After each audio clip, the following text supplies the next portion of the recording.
இந்த பதிவை பார்த்துட்டு இருக்கிற உங்கள் எல்லாருக்குமே வணக்கம். நீங்கள் எல்லாரும் ரொம்ப நல்லா இருக்கீங்கன்னு நம்புகிறேன். நானும் ரொம்ப நல்லா இருக்கேன். முருக பக்தருக்கு ஒரு ஸ்பெஷல் வணக்கம்.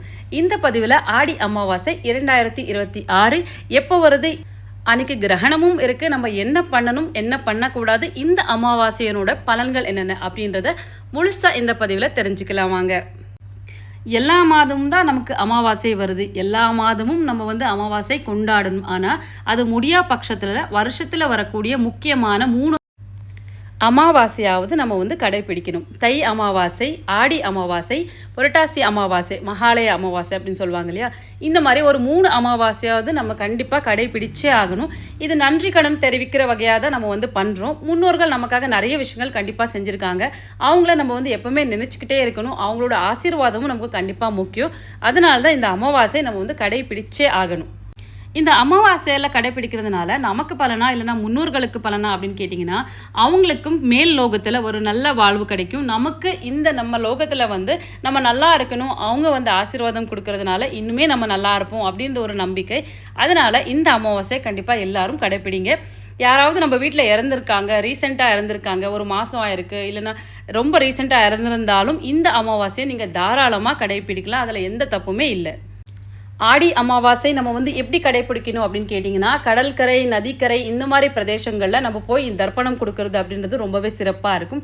இந்த மாதிரி நமக்கு போகிறதுக்கு வாய்ப்பில்லை அப்படின்னு நினைக்கிறவங்க தாராளமாக வீட்டில் தர்ப்பணம் கொடுக்கலாம். ஆக மொத்தத்தில் நீங்கள் தர்ப்பணம் கொடுக்கறது ரொம்ப ரொம்ப விசேஷமாக இருக்கும். கண்டிப்பாக நீங்கள் கொடுத்தே ஆகணும்.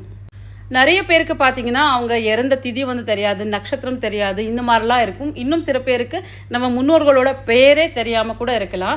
ஆனால் இந்த மாதிரி இருக்கிறவங்க இந்த ஆடி அமாவாசையில் அவங்கள நினச்சிட்டு நம்ம தர்ப்பணம் கொடுக்கும்போது கண்டிப்பாக அவங்க அதை ஏற்றுக்குவாங்க அப்படின்ற ஒரு ஐதீகம் இருக்குது.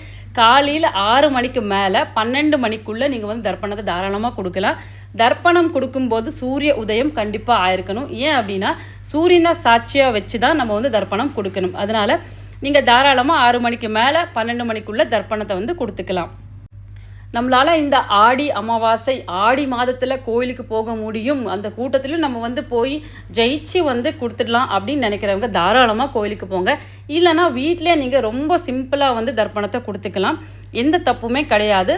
வீட்டில் நீங்கள் கையில் எள்ளும் தண்ணியை இறைச்சிட்டு அந்த தண்ணியை கால்படாத இடத்துல கொண்டு போய் நீங்கள் சேர்த்துடலாம். ஏதாவது செடி இல்லை அந்த மாதிரி கூட நீங்கள் கொண்டு போய் சேர்த்துடலாம்.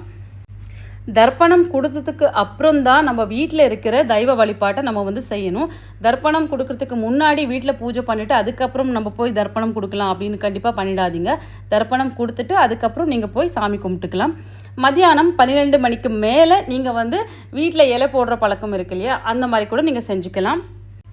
இதே ரொம்ப முக்கியமாக சொல்கிறேன் அப்படின்னா, ஆண் பசங்க அப்படின்னு பார்த்தீங்கன்னா தாராளமாக தர்ப்பணம் கொடுத்துக்கலாம். ஆனால் பெண் அப்படின்னு வரும்போது தர்ப்பணம் நம்ம கொடுக்க முடியாது. எள்ளும் தண்ணியை நம்ம எக்காலத்து கொண்டும் இறக்க முடியாது. கணவன் இருக்கிற வரைக்கும் எந்த மனைவியும் இந்த விஷயத்தை செய்ய முடியாது. ஆனால் இந்த சாப்பாடு போடுறது, படையல் போடுறது யார் வேணாலும் பண்ணலாம். முக்கியமாக நம்ம பண்ணலாம். ஏன் அப்படின்னு கேட்டிங்கன்னா, இப்போ நம்ம மாமியார் வீட்டில் இருக்கோம், நம்ம இந்த மாதிரி பண்ணுறோம் அப்படின்னு நம்ம அப்பா அம்மாவுக்கு செய்கிறோம் அப்படின்னா அவங்க ஒத்துக்கிறது கஷ்டம் சில பேர் வீட்டில். அப்படி இருக்கும்போது பார்த்தீங்கன்னா, ஒத்துக்கிற வீட்டில் நீங்கள் தாராளமாக சமையல் செஞ்சு போடலாம். அங்கே அண்ணனும் தம்பியும் செய்யட்டும், ஆனால் நீங்கள் படையலாக போடுங்க, அதுவும் விசேஷமாக தான் இருக்கும்.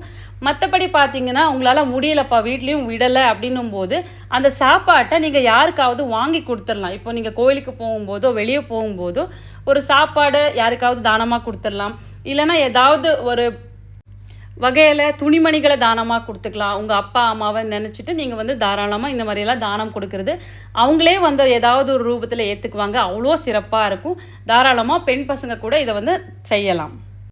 அசைவம் தான் அவங்களுக்கு பிடிக்கும் அப்படின்னு நீங்கள் சொன்னாலும் இந்த அமாவாசை அப்படின்றது சைவம் தான் நம்ம சமைக்கணும். அவங்கவுங்களுக்கான தேவசம் நாள் அப்படின்னு இருக்கும் இல்லையா, வருஷத்துக்கு ஒரு நாள், அப்போ தான் அவங்களுக்கு பிடிச்ச மாதிரி அசைவம் எல்லாம் செஞ்சு வச்சுக்கலாம். ஆனால் அமாவாசை கும்பிடும்போது பார்த்தீங்கன்னா நீங்கள் அவங்கள தெய்வம் கணக்காக வச்சுட்டு சைவ உணவை தாராளமாக படைச்சிக்கலாம். சாயங்காலமாக பார்த்தீங்கன்னா ஒரு நல்லெண்ணெய் தீபத்தை ஏற்றி வச்சுட்டு நம்ம முன்னோர்களை நினச்சிட்டு அவங்களோட முழு ஆசையும் நமக்கு கிடைக்கணும் அப்படின்னு ஒரு சங்கல்பத்தை எடுத்துகிட்டு வேண்டிக்கலாம். முடிஞ்சால் சாயங்காலமும் கோயிலுக்கு போயிட்டு வரலாம். எல்லா விஷயத்திலும் எல்லா விரத நாட்களையும் ரொம்ப விசேஷம் அப்படின்னா அது தானம் தான். அன்னதானம் செய்கிறது ரொம்ப ரொம்ப சிறப்பு. நம்ம வீட்டில் படிச்சிருக்கோம் இல்லையா, அப்பா அம்மாவை நினச்சி படித்த படையில் யாருக்காவது தானம் கொடுக்கறது ரொம்பவே சிறப்பாக இருக்கும். ஒரு 4 பேருக்கு நம்மளால் தானம் செய்ய முடியும் அப்படின்னா அன்னதானத்தை செய்யுங்க. இல்லைனா ஒரு காக்காக்கோ நாய்க்கோ பசுமாட்டுக்கோ எதுக்கு வேணாலும் நீங்கள் சாப்பாடு கொடுக்கலாம். எல்லாமே உயிரினம்தான். எந்த ரூபத்தில் வந்து முன்னோர்கள் வருவாங்கன்னு தெரியாது. ஏன்னா ஆடி அமாவாசை அன்னைக்கு நம்மளை வந்து முன்னோர்கள் நம்மளை வந்து பார்க்கணும் அப்படின்னு நினைப்பாங்களாம்மா. எந்த ரூபத்துலன்னுலாம் சொல்ல முடியாது. ஸோ எந்த ரூபத்தில் வேணாலும் வரலாம். நீங்கள் சாப்பாடு கொடுக்கறது ரொம்பவே சிறப்பாக இருக்கும். யாரெல்லாம் இந்த தர்ப்பணத்தை முக்கியமாக கொடுத்தே ஆகணும் அப்படின்னா, அப்பா அம்மா 2 பேரும் இல்லாதவங்க இந்த தர்ப்பணத்தை கண்டிப்பாக நீங்கள் கொடுத்தே ஆகணும். அப்பா இல்லை அம்மா மட்டும்தான் இருக்காங்க அப்படின்னாலும் அப்பாவுக்கு கொடுக்கணும். இல்லைனா அம்மா இருக்காங்க அப்பா இல்லை அப்படின்னா அப்பாவுக்கு கொடுக்கணும். இந்த மாதிரி பார்த்துட்டு கண்டிப்பாக பசங்க வந்து கொடுக்கறது ரொம்பவே ஸ்ரேயஸ்கரமாக இருக்கும். ஆனால் ஒரு பெண் வந்து தர்ப்பணத்தை வந்து எப்பவும் கொடுக்க முடியாது. அவங்க வந்து நான் சொன்ன மாதிரி மதியம் இலை போட்டு படையல் வந்து வச்சுக்கலாம். அதுவே போதுமானது தான். இந்த வருஷம் ஆடி அமாவாசை 12ஆம் தேதி தான் வருது. புதன்கிழமை தான் வருது.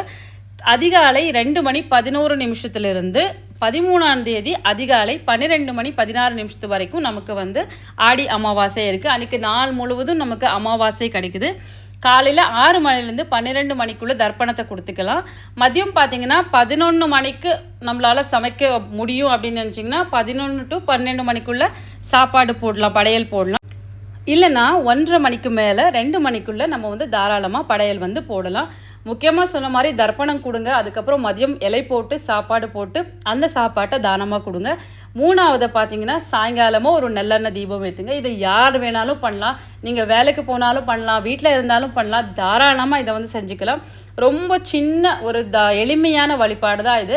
ஆனால் கண்டிப்பாக இந்த அமாவாசையை யாருமே தவற விடாதீங்க. சில பேருக்கு இருக்கும், நான் மாதம் வந்து அமாவாசை கொண்டாடல, இந்த அமாவாசையிலேருந்து நாங்கள் ஸ்டார்ட் பண்ணலாமா அப்படின்னு கேட்டிங்கன்னா ரொம்ப ரொம்ப முக்கியமாக நீங்கள் ஸ்டார்ட் பண்ணிக்கலாம். எந்த ஒரு தவறுமே கிடையாது. இந்த 3 அமாவாசை ரொம்ப ரொம்ப சிறப்பாக இருக்கும். அதுலேயும் ஆடி மாதம் அப்படின்னாலே ரொம்ப ரொம்ப சிறப்பும். இந்த மாதத்தில் வரக்கூடிய இந்த அமாவாசை மிக மிக சிறப்பு வாய்ந்ததாக இருக்கும். கண்டிப்பாக யாருமே இதை வந்து தவற விடாதீங்க. சூரிய கிரகணம் இருக்கே, இன்றைக்கி நம்ம அமாவாசை பண்ணலாமா, இதனோட சூரிய கிரகணத்தோட எஃபெக்ட் வந்து நமக்கு வராது அப்படின்னு கேட்டிங்கன்னா, நம்ம நாட்டில் சூரிய கிரகணம் கோச்சரம் வந்து கிடையாது. மற்ற நாட்களில் தான் இருக்கும். ஸோ நம்ம நாட்டுக்கு எந்த ஒரு பிரச்சனையும் கிடையாது. நம்ம தாராளமாக இந்த அமாவாசையை கொண்டாடலாம். இந்த பதிவு உங்கள் எல்லாருக்குமே ரொம்ப பயனுள்ளதாக இருந்திருக்கு அப்படின்னு நான் நம்புகிறேன்.